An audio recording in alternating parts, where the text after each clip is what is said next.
Sports viewership changes. Think of boxing today and think of boxing 30 years ago and think how it's changed. What's expected under Haslam Sports Group model is that every game will sell at $800 a ticket over 30 years, with fans buying that over all those years. And every parking space will be sold out and every seat. Historic ticket price growth may not be an appropriate way to gauge to construct the financing plan from Northeast Ohio's tax base, economic profile, and demographics. Disposable income changes. Revenues are based in this model on the absolute best case scenario, assuming more than 2.3 million event tickets sold every year for 30 years. Let's look at the non-NFL events. Non-NFL tickets sold assume a total of 1.6 million tickets sold annually for other events that are non-game related. It would make, under this assumption by Haslam Sports Group, this dome stadium in Brook Park the highest performing dome stadium across peer markets, as benchmarked to Minneapolis, Indianapolis, and Detroit, all of which Haslam Sports Group has used in their modeling for comparison purposes. It's suggesting that in a market smaller than Detroit, that we will exceed Detroit, Minneapolis, Indianapolis's seat tickets sold for non-game events, for non-NFL game events. The difference with Minneapolis, Indianapolis, and Detroit is they're all downtown. This is a suburban location to which the assumption is we will best the ticket sales for non-football game events in Minneapolis, Indianapolis, and Detroit. We're not seeing it. We're not buying it. Assumption on event attractions will have a negative impact on other facilities, as I mentioned as well. That's the admissions tax. The assumptions on ticket admission taxes for game day and non-game events. But let's look at income tax. In the HSG proposal, income tax projections rely heavily on office, retail, and other non-NFL sources. There are no guarantees. There are no guarantees that development will occur in a challenging development market. As a former planning director and chief development officer in this region, I've seen plans come and I've seen plans go. They don't always meet what was expected. But yet, this plan guarantees it. But the way they guarantee it is that the public takes all the risk on the guarantee. Public entities are being asked to bear all the risk for these aggressive growth projections over a 30-year period. That's the income tax concern. Let's talk about parking tax. The HSG model shows an aggressive 100% utilization for NFL game usage of all available parking spaces for 30 years with no variance. No expectation of down times, down years, down fans. Nope. 100% utilization of the parking lot. And again, you can do the math on the deduction of what those ticket prices are going to cost for parking. The parking prices are going to cost. It's an extraordinary cost, but 100% utilization is the assumption in the model for 30 straight years. Additional parking needs beyond those contemplated at Brook Park at the development will be needed. This is a site that its pedestrian and transit access is actually challenged. It's a site that, frankly, the assumption of full game parking uses all throughout games for 30 straight years is going to be 100% occupied. It's an assumption we don't make. And we can't make. We can't risk taxpayer dollars with these assumptions that are completely, always 100% optimistic. The bed tax. Let me talk about the bed tax. There's a bed tax paid in this very hotel. It goes out for various community uses. There's a bed tax proposal in the Haslam Sports Group proposal to levy an additional 1% bed tax that does not currently exist and will require new state legislative authority from the General Assembly. Well, I want to talk about the projections. First of all, the team projects year after year growth of 4.5%.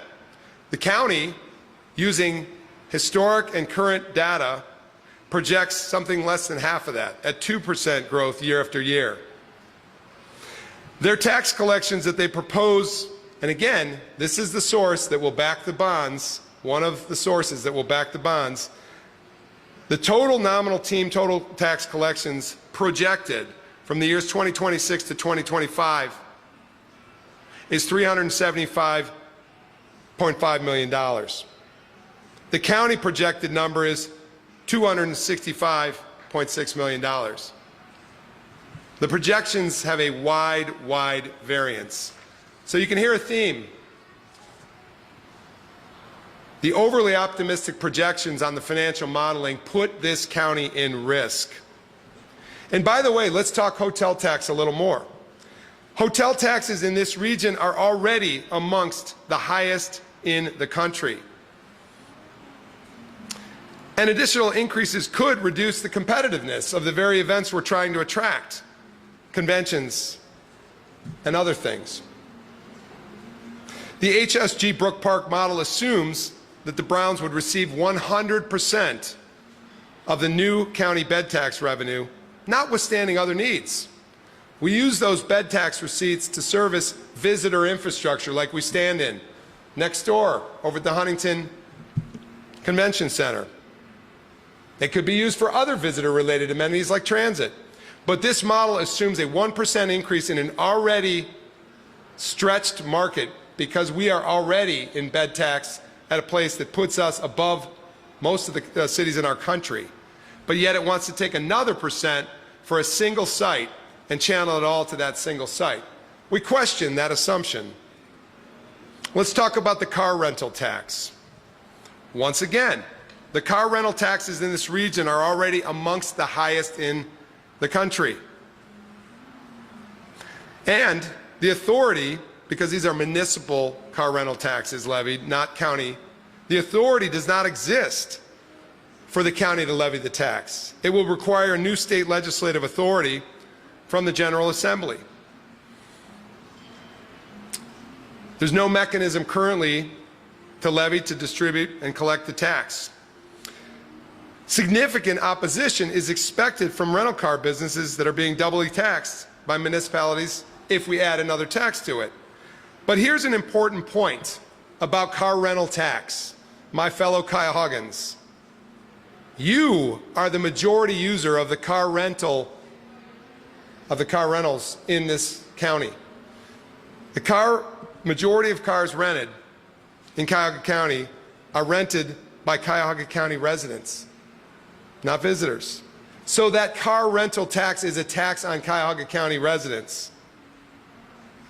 Let's talk about bonding authority and the assumptions in the HSG model. The HSG Brook Park proposal includes Cuyahoga County issuing, as I said, a total of $600 million in bonds. That's their assumption, their expectation of us. For both, in this case, the county itself and the city of Brook Park, $600 million expected of us, you Cuyahoga County taxpayers, that we issue and we back $600 million in bonds.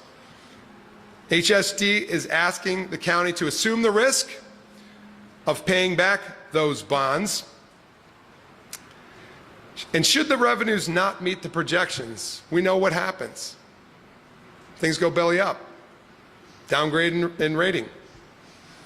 Issuing an amount in light of the county's need for large issuance for other projects that are underway, like the jail construction project, future projects like the courthouse, and other projects on the horizon that are in front of this proposal, well, this would all have a materially negative impact on the county's credit rating, the stadium itself. Even just as proposed, if we were to back those bonds, even as just proposed, if we were to back them, we would see a concern for a downgrade of our bonds ratings. It's too risky. Let's talk about the business model generally.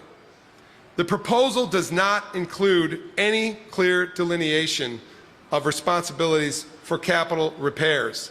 This has been an ongoing obligation at Gateway between the county, the city of Cleveland, our partners, the Cavaliers and the Guardians, but yet with the HSG proposal in Brook Park, There is no assumption in the model of capital improvements, which we know will happen just like your house. Roofs need to be repaired and other things. So that's a flaw in the business model. Something else that sticks out with us in the business model is the state traffic and infrastructure study required by ODOT. It's expected to be complete in 18 months, but we know that there will be a negative impact on Cleveland Hopkins International Airport. Access to hospitals will be strained. And we also know that there will be an exorbitant infrastructure cost asked of the public in concert with the development of this stadium. Infrastructure already exists here in downtown Cleveland to support sports stadia like Cleveland Browns Stadium. More in the business model that concerns us. Apartment construction relies on the highest average rents in the metro area. They compare to downtown. Office occupancy rates in the county. It's not clear demand for office occupancy, especially in a post-COVID remote commuting environment. It's enough to just try to keep the offices that are here downtown and in the county in place. But this assumes an exorbitant amount of absorption and a high level of occupancy in our office market. We're not seeing it. In a new site proposing new office, that there will not be an impact on existing office space. Folks, this is a zero-sum game. It's going to have a deleterious effect on existing office space. And I mentioned consumer trends, technology advancements, disposable income concerns, demographic trends. All of this has, for us, a concern on a 30-year outlook that is unclear with changing times and changing trends. My friends, my fellow Cuyahoggans, the assumed growth in income tax, sales tax, admissions tax do not contemplate losses absorbed by the other communities throughout Cuyahoga County. I want to make a special mention to citizens beyond Cuyahoga County, because my focus as a county executive has to be on the citizens of Cuyahoga County. But there's more in play for residents throughout the state of Ohio. I mentioned that some legislators have said that this is just a loan to the Browns. That is just factually inaccurate. It's a bond issuance to be paid back by both Cuyahoga County and, for their portion, our portion as Ohioans, the state of Ohio. We should be asking the state of Ohio to do what it normally does, which is confer with the State Office of Budget and Management and with the Legislative Services Commission to do the analysis that they do with projects as it relates to the fiscal impact on communities. We need a state-driven fiscal impact analysis, an objective, impartial, state-driven fiscal impact analysis that comes from agencies naturally like the Legislative Services Commission of Ohio and the State Office of Budget and Management. I need to say that because in Cuyahoga County, this has a very large impact on us as it relates to risk, to the county treasury, to county taxpayers, and our ability to do business at a lower cost of money. I want to end on a positive. I stood here in August, and I stand here today with the same premise. There is a doable plan for the Cleveland Browns. It's right here downtown. The doable plan is the renovation of our existing facility in concert with a transformational plan for the lakefront.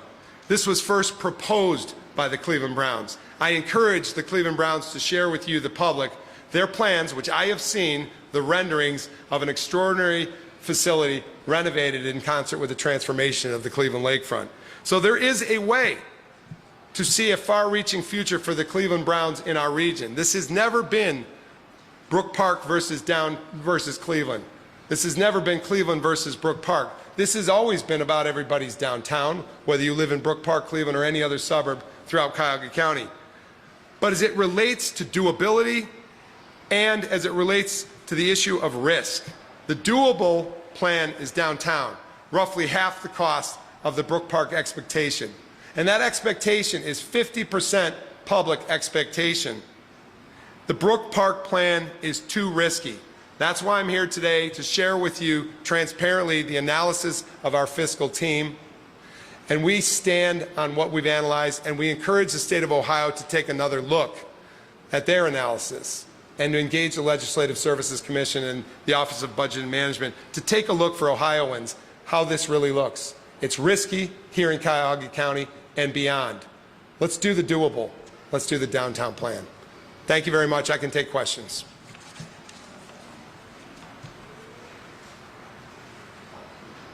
Michelle.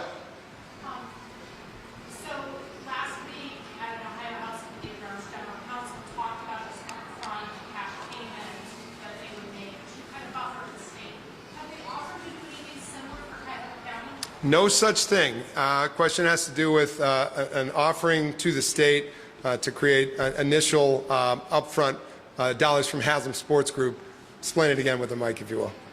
Okay, sorry.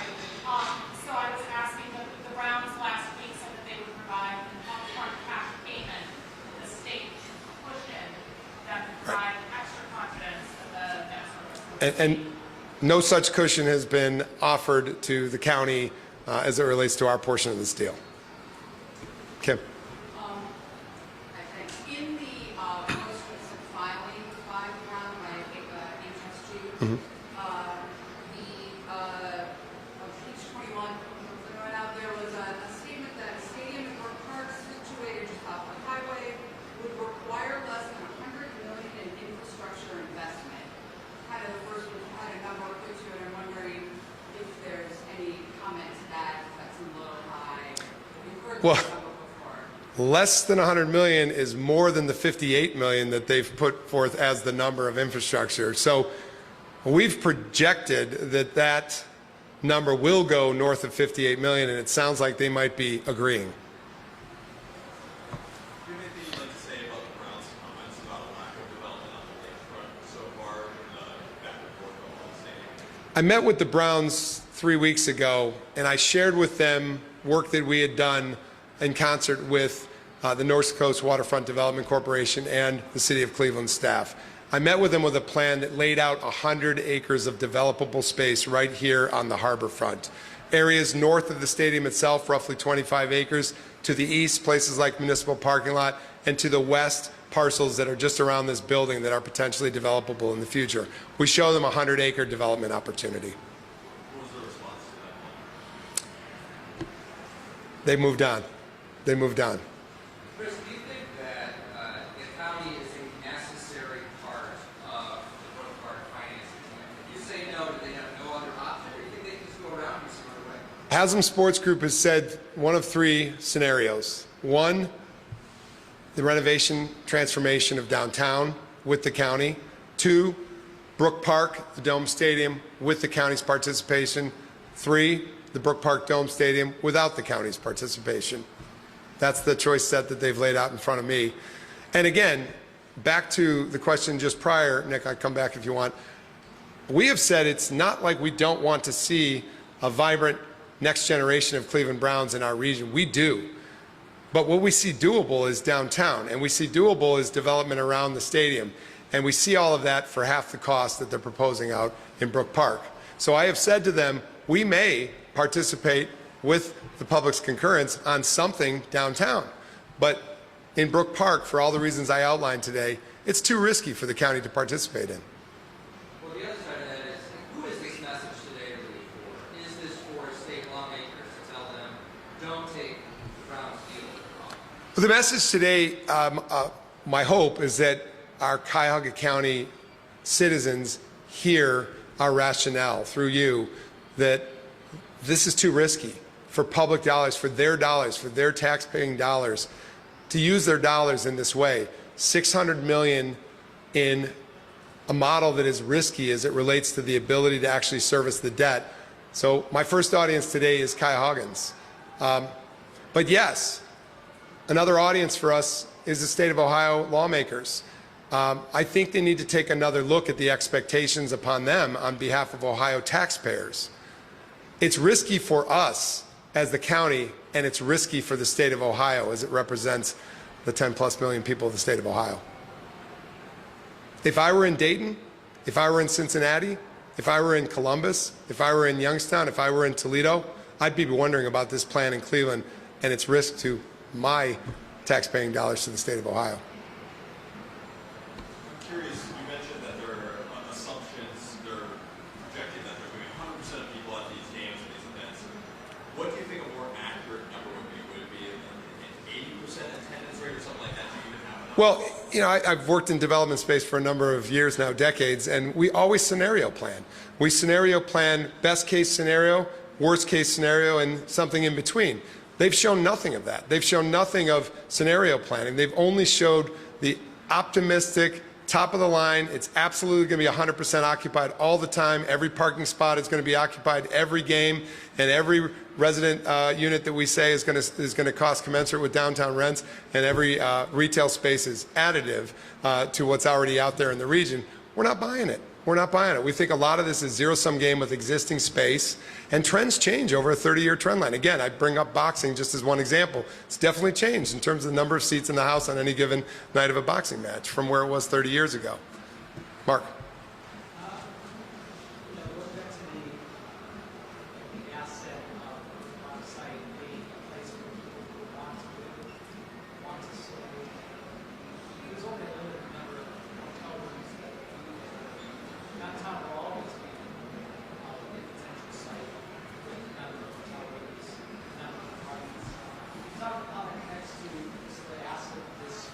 Yep.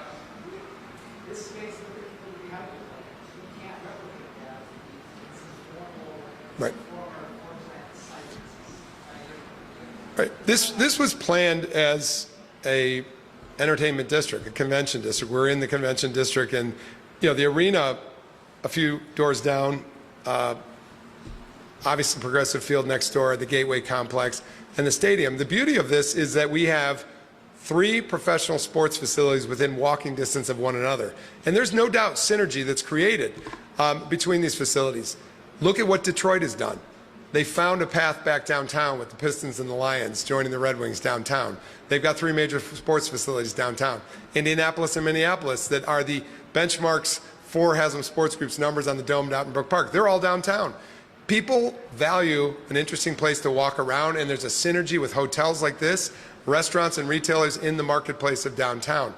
But you know, it's been a tough decade for downtown. With COVID, obviously, it caused a lot of strain in the downtown.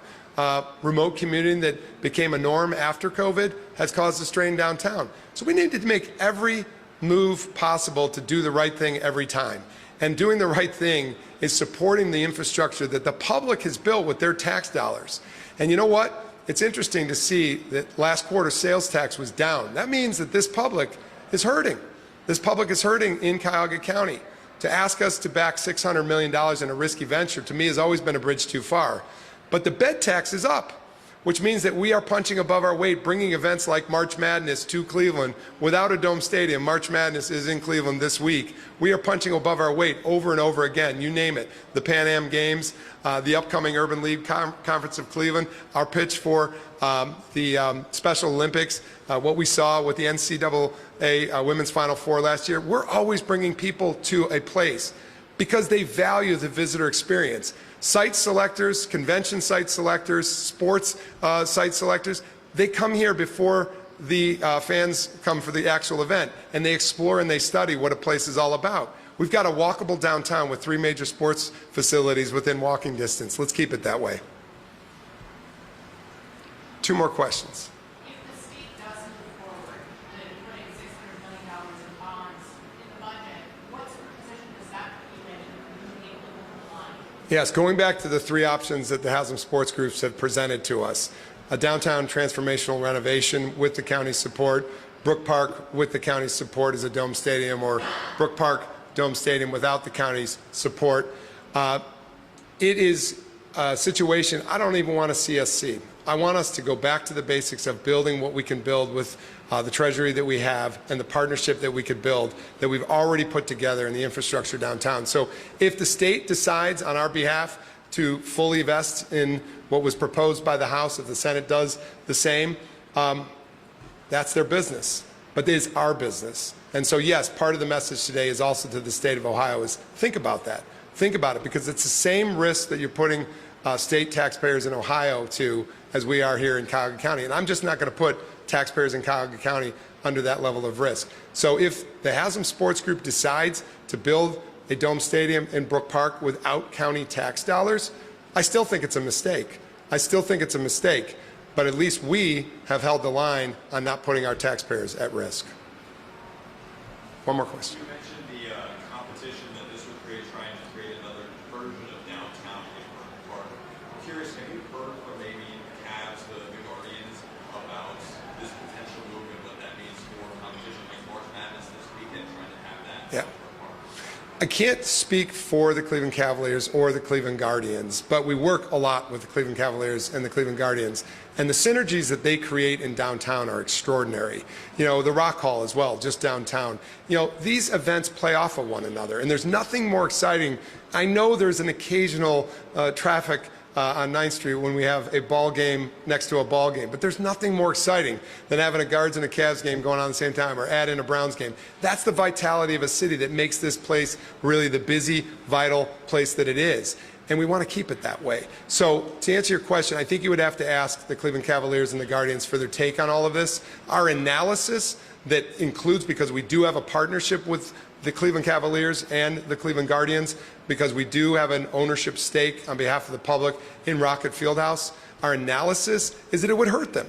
That it would just pull away events that would otherwise be downtown. And therefore, it would hurt this hotel and all of the 16 hotels around downtown and the many restaurateurs who've made it here. And have frankly banked on the idea of sports as a part of the downtown ecosystem of business. Thank you very much. Our team is going to distribute the report on what I brought to you. Again, thank you.